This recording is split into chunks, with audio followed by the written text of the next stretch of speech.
आप जानते हैं 2022 में वर्ल्ड ने 19,500 crore real time transactions register किए थे, जिसमें से 8,950 करोड़ केवल इंडिया में हुए हैं, यानी कि पूरे वर्ल्ड के रियल टाइम ट्रांजैक्शन का 46%। और इस बात से आप अंदाजा लगा सकते हैं कि आज भारत किस तरीके से वर्ल्ड को लीड कर रहा है।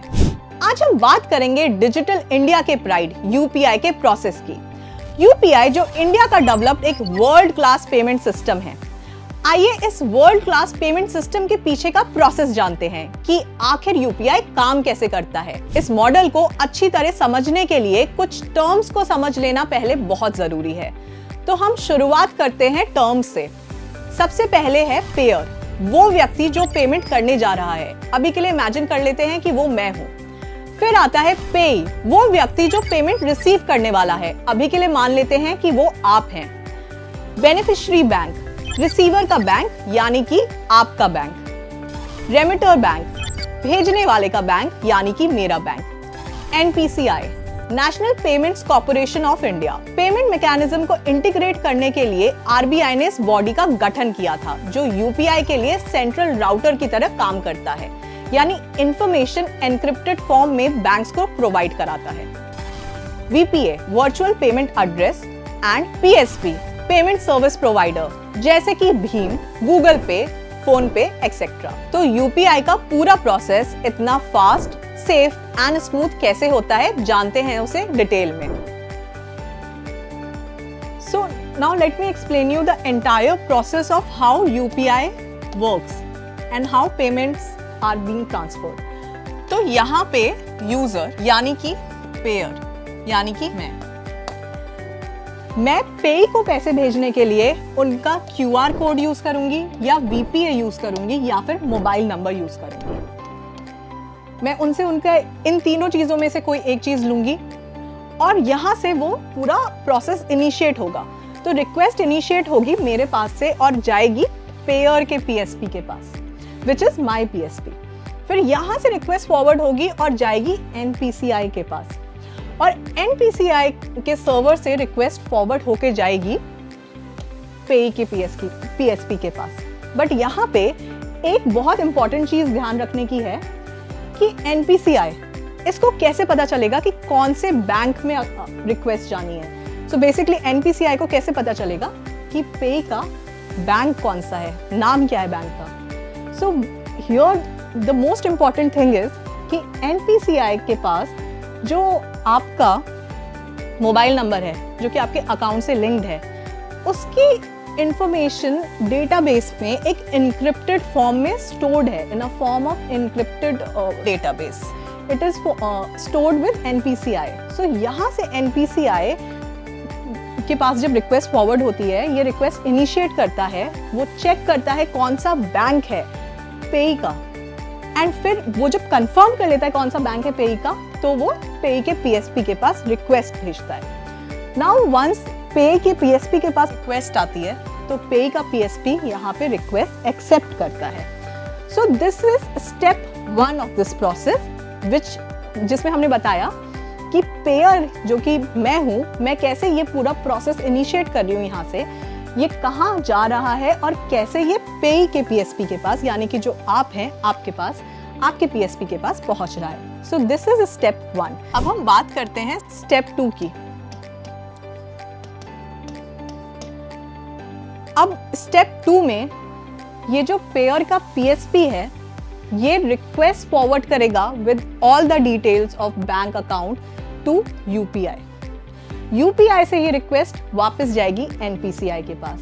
Now NPCI will send this request to remitter's bank, which is my bank, which is payer's bank, for debiting the amount. तो ये रिक्वेस्ट आई रेमिटर के बैंक के पास, यानी कि मेरे बैंक के पास।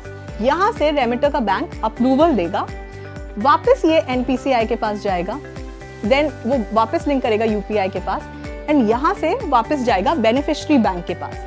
बेनिफिशियरी बैंक के पास रिक्वेस्ट जाएगी to credit the amount, and once this entire process is done, यहाँ से अप्रूवल आ जाता है, ये वापस जाता है, यहाँ पे अमाउंट क्रेडिट हो जाता है। उसके बाद ये यूपीआई को कंफर्म करता है, बेसिकली यहाँ पे पैसा आ गया है, Now, this request from UPI to NPCI is forwarded back to payers PSP.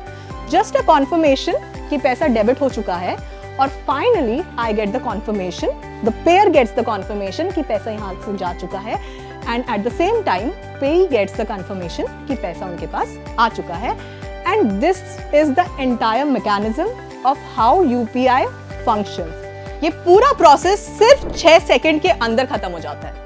अब यूपीआई से जुड़ी एक बहुत ही इंटरेस्टिंग स्टोरी मैं आपको सुनाती हूँ कि आखिर कैसे ये इंडिया बेस्ड टेक्नोलॉजी आज वर्ल्ड में लीड कर रही है। ऐसा नहीं है कि ये सब अचानक हो गया। यूपीआई को घर घर तक पहुंचाने के लिए मोदी गवर्नमेंट ने पूरा जोर लगा दिया। यूपीआई को कन्वीनियंट, एक्सेसिबल और पॉपुलराइज बनाने के लिए पीएम ने डिजी धन मेला लॉन्च किया, जिसमें 100 दिन के अंदर 100 जिलों में यूपीआई मेले को ऑर्गेनाइज किया गया। कहा जाता है कि इस विजन के बारे में जब पीएम मोदी ने मिनिस्टर्स को बताया तो शायद ही कोई होगा उस मीटिंग में जो ये सोचकर घबराया ना हो कि ये कैसे पॉसिबल हो पाएगा। लेकिन पीएम मोदी श्योर थे कि उन्हें इस विजन को अकम्प्लिश करना है और अनडाउटेडली उनका देखा हुआ विजन फाइनली पूरा हुआ और 100 दिन में 100 मेले तो हुए ही, बल्कि साथ ही साथ यूपीआई की रीच जितनी एक्सपेक्टेड थी उससे कई ज्यादा बढ़ गई। इलेक्ट्रॉनिक्स और आईटी मिनिस्ट्री ने 6 करोड़ ग्रामीण परिवारों को कवर करके रूरल इंडिया में डिजिटल लिटरेसी से अवेयरनेस लाने के लिए प्रधानमंत्री ग्रामीण डिजिटल साक्षरता अभियान की शुरुआत की। यूपीआई को छोटे से लेकर बड़े लेवल तक गवर्नमेंट के मैकेनिज्म के साथ पूरी ताकत के साथ झोंक दिया गया। मेट्रो सिटीज से लेके बड़े छोटे शहरों में इसे स्प्रेड तो किया ही गया, साथ ही साथ यूपीआई को घर घर तक पहुंचाने के लिए पूरा चेन सिस्टम बनाया गया। हर लेवल पे अधिकारी को नियुक्त किया गया, वॉलंटियर्स चुने गए, गांव-गांव लोगों को एडुकेट करने के लिए ब्लॉक तहसील लेवल पर अभियान चलाया गया। छोटे दुकानदारों को, आम लोगों को ट्रेन किया गया, उन्हें यूपीआई फ्रेंडली बनाया गया, जिसका रिजल्ट ये रहा कि भारत में बना यूपीआई आज वर्ल्ड में पेमेंट मोड की तरह एक्सेप्ट किया जा चुका है। रिसेंटली एक फेक न्यूज वायरल हुई थी कि अब से 2000 रुपए से ऊपर के यूपीआई ट्रांजैक्शन पे 1.1% का चार्ज लगेगा। तो यहाँ मैं आपको सबसे पहले ये बताना चाहूंगी कि ये कम्प्लीटली फेक न्यूज है। इनफैक्ट अब हमारे लिए एक गुड न्यूज ये है कि हम पीपीआई वॉलेट से भी यूपीआई ट्रांजैक्शन कर सकते हैं, लेकिन उस ट्रांजैक्शन पे आपको नहीं बल्कि मर्चेंट को 1.1% टैक्स लगने का डिसीजन आया है। यूपीआई टू यूपीआई ट्रांजैक्शन अभी भी फ्री ही रहेगा। तो आइए हम बात करते हैं यूपीआई के कुछ फैक्ट्स एंड फिगर्स की। तो as per NPCI financial year 2022-23 में टिल दिसंबर 2022 already 2050 lakh crore UPI transaction हो चुके हैं।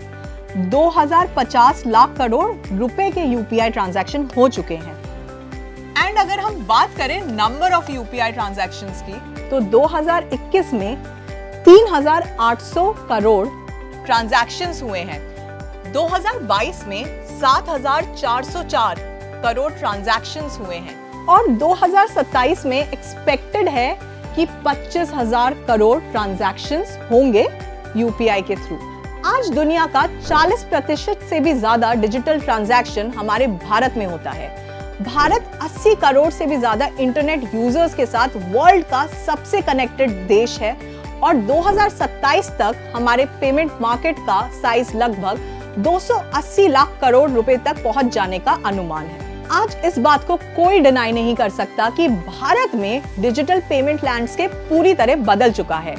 भारत ने दुनिया भर में खुद को डिजिटल एसेट के रूप में प्रूफ करके दिखाया है, जो दूसरे देशों के लिए एक बहुत बड़ा एग्जाम्पल है।